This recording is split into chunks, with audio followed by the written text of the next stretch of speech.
Fala meu amigo, fala minha amiga, eu sou o Felipe Luna, muito boa noite para você. Vamos estar falando aqui sobre o último jogo do Sport, né, no Campeonato Brasileiro. O Sport já estava rebaixado e acabou o inferno pro Sport, né? Acabou o inferno, assim, o torcedor já queria que esse ano acabasse há uns 3 meses atrás. Então acabou o inferno pro Sport e tivemos duas notícias tristes pro Nordeste. Fortaleza e Ceará, que por algum momento tiveram fora do G4, acabaram caindo abraçados para a segunda divisão. Então ano que vem teremos mais 3 clubes do Nordeste, apenas 2 clubes na primeira divisão. Vamos falar sobre esse rebaixamento do Fortaleza, do Ceará, que para mim o rebaixamento do Ceará é a maior incompetência da história do Campeonato Brasileiro. Mas a gente vai falar sobre isso. Antes de mais nada, te inscreve, ativa o sininho, deixa o teu like. Vamos continuar acompanhando todos esses clubes também na Série B, voltando para a Série B, infelizmente. O Sport e o Ceará, que subiram ano passado, caíram, e o Fortaleza, que há muito tempo não caía para a Série B, mas acabou vacilando. Vamos falar sobre isso aqui, então te inscreve, dá essa moral pra gente, estamos trazendo conteúdo para você de qualidade, para você ficar munido de informação. Primeiro eu vou falar do Sport, logo de cara, porque, cara, o time do Sport é um time que a gente já sabia que ia ser rebaixado no final do primeiro turno, a gente já enxergava que as coisas não mudariam no Sport.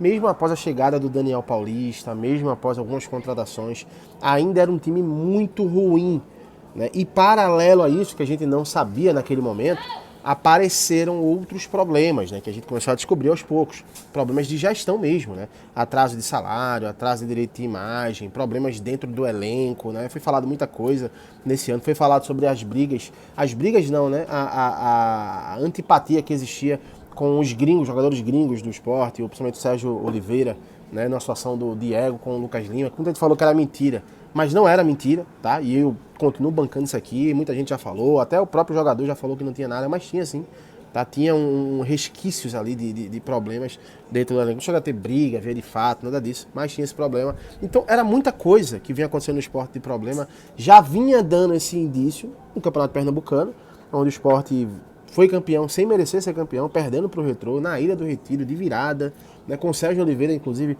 sendo expulso, prejudicando demais o Sport, e acabou vencendo nos pênaltis ali.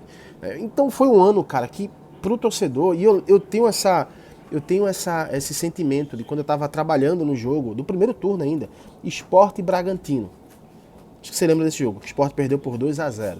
Nesse jogo, cara, quando acabou, o meu sentimento foi, esse time vai ser rebaixado.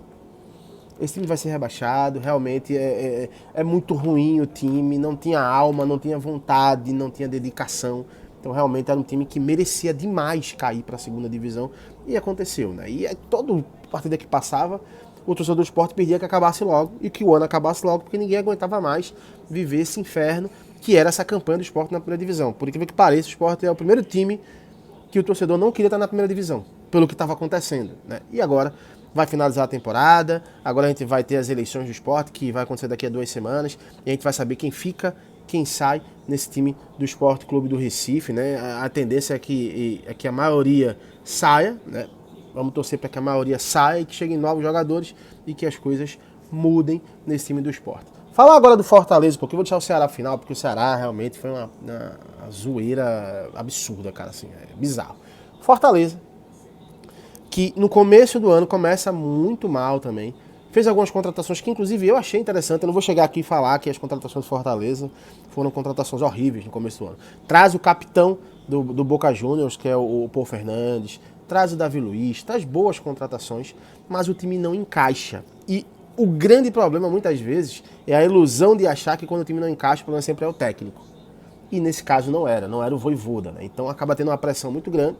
Fortaleza faz uma campanha bizarra, faz uma campanha muito ruim também na Libertadores da América, acaba que o Vojvoda ele cai. E quis o destino que o Vojvoda ele cai, vai para o Santos para ajudar a livrar o rebaixamento também, que estava numa situação muito ruim, tão ruim quanto a do Fortaleza.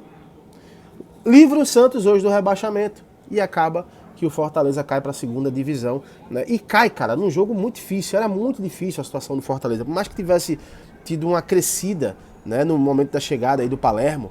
O grande erro para mim do Fortaleza foi trazer o Renato Paiva, um técnico muito ruim, muito fraco, que não conseguiu render em nenhum clube aqui no Brasil. Não consegue render no Bahia, não consegue render no Botafogo, um milionário, e vai ganhar um emprego para ser técnico do Fortaleza. Então acho que ali foi o grande erro, né? Porque segurou ainda por muito tempo, né, o Renato Paiva nesse time do Fortaleza. E quando o Palermo chega, faz o básico, cara. Coloca o time pra jogar, volta à essência do Fortaleza, que é jogar ofensivamente, com velocidade, e acaba que as coisas acontecem só que tarde demais. Porque a última rodada do Fortaleza foi uma rodada muito, assim...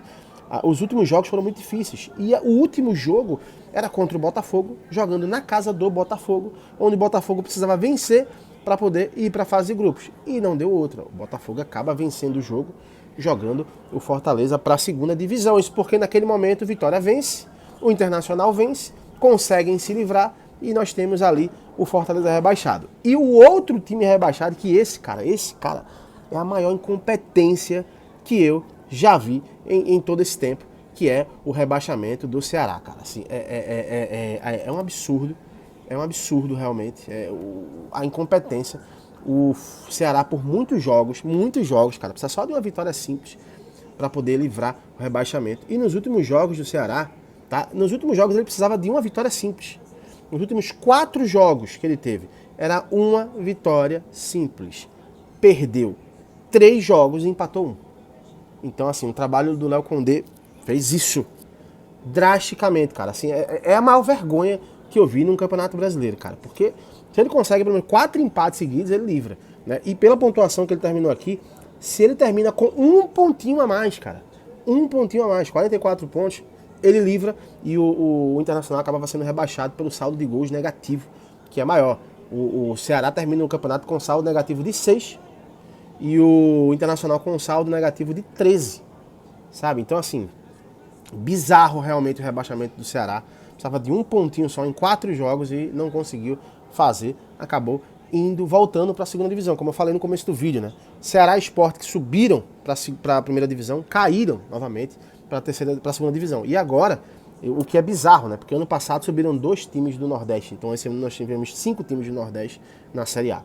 E quis o destino que esse ano caíssem 3 times do Nordeste para a segunda divisão. Então nós temos ano que vem o Ceará, o Sport e o Fortaleza. 3 times de camisa, de muita tradição, que não são times de Série B, caindo para a Série B novamente. Então, assim, foi um ano catastrófico. Se ano passado foi um ano incrível para o futebol nordestino, tendo 2 clubes voltando à primeira divisão e 3 times se mantendo na primeira divisão, esse ano nós temos 3 caindo para a segunda divisão. Isso aí mostra como o trabalho da gestão, tanto do Ceará, né? Para mim o Ceará teve uma gestão ruim, mas assim, foi muita incompetência do campo mesmo. Incompetência do campo mesmo. Tá? Mas tanto o Ceará, quanto o Fortaleza, quanto o Sport acabaram tendo vacilos ali gigantescos que fizeram esses times voltarem para a segunda divisão. Então, cara, foi um ano bizarro, né? Eu praticamente não imaginava isso. Eu imaginava que ao menos aí a gente tivesse, pelo menos desses 3 que caíram, um desses aqui se livrassem. Eu achava que ia ser o Ceará. Tava torcendo muito Fortaleza se livrar também. Todo mundo que segue o canal, que sabe da minha identificação que eu tenho com a torcida do Lion, do Fortaleza, né? E inclusive meus sentimentos aí para a torcida do Fortaleza, que caiu para a segunda divisão novamente, né? Mas eu achava que o Fortaleza era o que tinha uma possibilidade de se livrar, mas o Ceará ia sair fácil. Mas não saiu. E ano que vem a gente vai ter que se acostumar a ver esses 3 times jogando na segunda divisão, que inclusive, já adianto para vocês, tá? Falando agora de Série B, né? A Série B começa em março, porque tem Copa do Mundo, então vai começar mais cedo. Os estaduais vão terminar mais cedo, né? Vão começar mais cedo também. O Pernambucano, por exemplo, começa dia 8. Inclusive eu vou comentar os 3 campeonatos, tá? O cearense, o Pernambucano, né? Vou comentar o Paraibano também, o Rio Grande do Norte, né? Todos pelo canal Gold, a gente vai estar fazendo tudo isso aí. Então, ixi, quase que a minha câmera cai aqui, ó. Pronto, minha câmera foi rebaixada para a Série B também. Mas é isso, cara. Vamos torcer aí para que esses times possam se reerguer, né? E quem sabe ano que vem, ou seja, um ano que os 3 possam voltar para a primeira divisão. É difícil, tá? Mas vamos ver o que é que vai acontecer. Quer saber a tua opinião? Comenta aqui. Desculpa aí a câmera caindo aqui. E daqui a pouco eu tô voltando com mais um conteúdo, tá bom? Um abraço, até já. Solidariedade aos 3 que caem para a Série B. Tchau, tchau.